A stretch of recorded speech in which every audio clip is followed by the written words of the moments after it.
మన ప్రభువును రక్షకుడైన యేసుక్రీస్తు ప్రభుల వారి పరిశుద్ధ నామమున ప్రియమైన మీ అందరికీ ఉదయకాల శుభములు. దేవుడు కృతజ్ఞతా హృదయమును ఆశించుచున్నాడు. దేవునికి కావలసింది కృతజ్ఞతా హృదయం. దేవునికి ఎప్పుడు కృతజ్ఞతలు ఉండాలని దేవుడు కోరుకుంటాడు.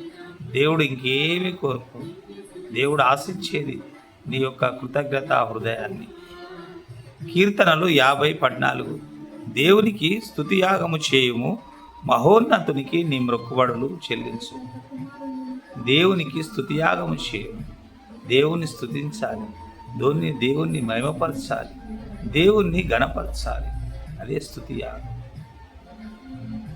యాగం ఎన్నో యాగాలు ఉంటాయి, కానీ కావాల్సింది దేవునికి స్తుతి యాగము.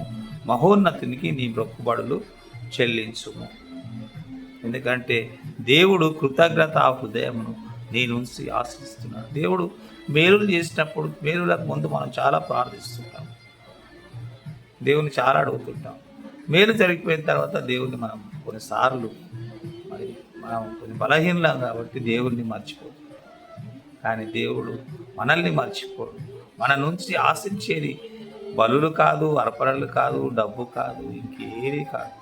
దేవుడు ఆశించేది మన హృదయాన్ని, మన కృతజ్ఞతా హృదయాన్ని దేవుడు ఆశించుతున్నాడు.